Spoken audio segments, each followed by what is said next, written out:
Welcome back to the Political Hour on Bronc Radio, and we are still here with the candidates running for the Democratic nomination for the 92nd District Court. And we're going to continue with a few more questions before we end today's show. So the next question will be, what do you think needs to be done in the court in order to be efficient with everything that goes on into the day-to-day operations of the District Court? So we're going to start with Mr. Ortiz and work our way down. Thank you, Omar. I think I alluded to that earlier in terms of administration. In order to make a court more efficient, number one, you have to show up on time. That's a problem that I have with some of the judges that are there right now. You're a public servant, so you need to show up on time, work your 8 to 5 jobs, sometimes later than that. You can't be taken off on Fridays. And one of the things that I'd like to do is there's a, I don't know if the word is habit or if there's just the way the judges work at the present time, where they handle the criminal cases first, and so they make all the civil lawyers wait. And I think that's something that I'd like to change. The criminals are not going anywhere, so you can bring them back at 4 o'clock in the afternoon if you want to hear their cases. It's important for the litigants, people that have filed lawsuits, to have their cases heard. It's important to make decisions. It's important for the lawyers that are getting paid by these people not to be wasting their time. So as a business person and using my business background, I want to see what I can do to make the courts more efficient. Thank you, Mr. Ortiz. Mr. Singletary. Well, obviously, you need to find a way to make the courtroom a very efficient place. The way you accomplish that is not simply by saying, well, we're going to handle the civil cases first and we're going to give priority to the civil lawyers. I think that would just be inappropriate. The fact of the matter is that you need to prioritize. You need to look at your docket ahead of time and figure out how much time you're going to spend on that day with certain cases. Criminals not going anywhere shouldn't mean that they should wait, till the end. All the attorneys should be treated fairly, equally, and really at the end of the day, it doesn't really matter what type of case you have there. You, as the judge, you need to do your job ahead of time, prepare for each and every day, and make sure that you run an efficient courtroom. And again, that simply is in the hands of the judge. You have to do your homework, just like you expect your lawyers to be prepared when they walk into your courtroom. I think the lawyer should expect the judge to be prepared when he takes the bench. Just before I got here, I was presiding over some cases in the municipal court, and we do a lot more than traffic tickets and whatever it was that you said earlier. In fact, you should come down there sometime and visit with us so you could see what's actually going on there. We had lawyers there this morning. There were some cases being heard. I had to be, here at a certain time. So I had to find a way ahead of time yesterday and the days before preparing for today's hearings so that we could make sure we schedule them accordingly, get them done on time and in an efficient manner. I don't think we need to, point out at any particular group and say, well, you guys are going to go first, you guys go last, you guys have been going first all this time. It's just a matter of a judge doing his or her work and find a way to be as efficient as possible. Thank you, Mr. Singletary. Mr. Wise. First and foremost, Omar, I think you need to have competent staff that understands the issues of the lawyers and the issues of the parties. Ray is correct. You do have, some judges who put criminal first, and you have some that put civil first. And I think an alternative B is alternate days or alternate times of day. You do your criminal docket in the morning, your civil docket in the morning, and your criminal in the afternoon or in the morning, vice versa. That's certainly very important. But I think more important than anything else, I think to run an efficient, I think the secret to run an efficient court is to always keep in mind that the courtroom doesn't belong to you, the judge.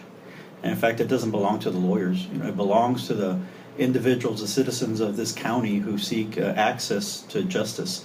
As long as you keep that in mind, I think you'll have a very, very good running courtroom. Thank you, Mr. Wise.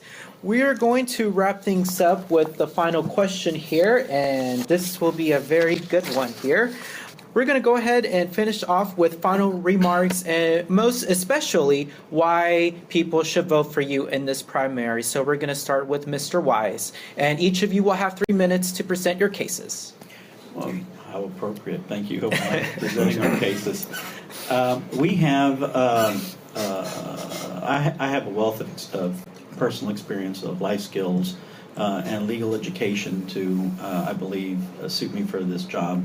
I think you need a judge with judicial temperance who understands really the issues of not only the lawyers and the issues of the individuals, but obviously the issues regarding the cases that are before you.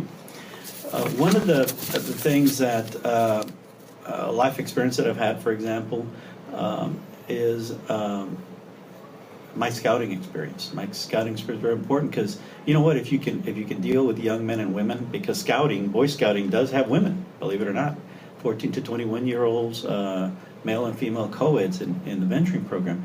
If you can deal with young men and women, I think you can deal with most adults, although some adults tend to do act like 14-year-olds. But generally, I think if you have experience with youth, and there's certainly the values that scouting teaches, which is citizenship training and character development and mental, physical, and spiritual fitness.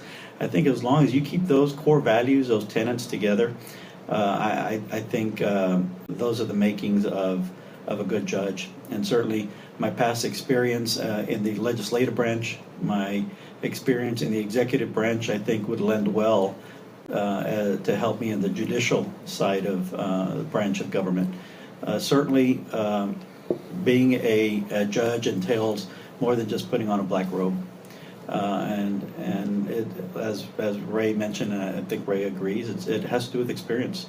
And certainly the experience I've had in my legal career, my experience as a businessman, my experience as an experienced lawyer, I think more than qualifies me for this position. And I would certainly ask the voters of this county for their support and their vote. Thank you, Mr. Wise. Mr. Singletary. One of the many things that I think is important for the voters to know is our background, the type of persons that we are, because again, we all have a certain degree of experience in our professional lives. I am a lifelong resident of Hidalgo County. I grew up, in these areas. I understand the wants and the needs of our community. I have represented literally thousands of people. I don't represent just big entities and banks and, I represent individuals, everyday people, literally thousands. I come from very humble beginnings. My background, my mom migrated here from Mexico at the age of 18. She had me when she was 21 years old. She was a single mom for about a year until she met my dad. My dad, I was very fortunate that he came into my life. My dad was a teacher at Mac High. He taught there for 34 years.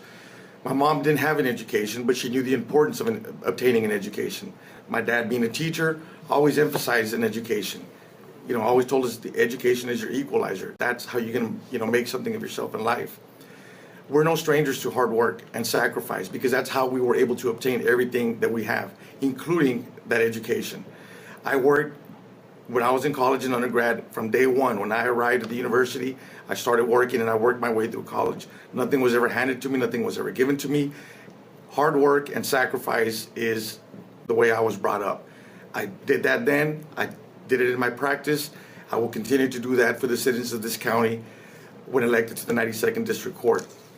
The core values that I have came from my mom and my dad.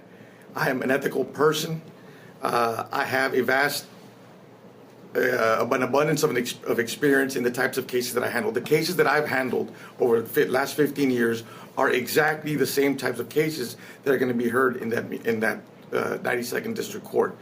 I believe that my experience alone as an attorney, having handled the difficult cases, it's one thing to fight for money. It's yet another to fight for family members. But when you are fighting for somebody's life, that's when you really know that you've gone to the max. And those are the kind of cases that I have handled. There's no cases that are going to be too much or too little for me in the courtroom. Again, my experience as an attorney alone make me the best qualified candidate in this race. But you also have to take into consideration the 10 years that I've already had as a judge. And there's a lot more going on in the city of FAR that these two folks are leading you to believe. The city of FAR is not a small town. It's a growing city. We have big city issues. We have a lot of very serious cases going through those courts, and we take part in all of that on a daily basis. So I'd ask the voters to take that into consideration. Thank you. Mr. Ortiz. Thank you. First of all, I want to take some time to rebut Mr. Singletary's comments.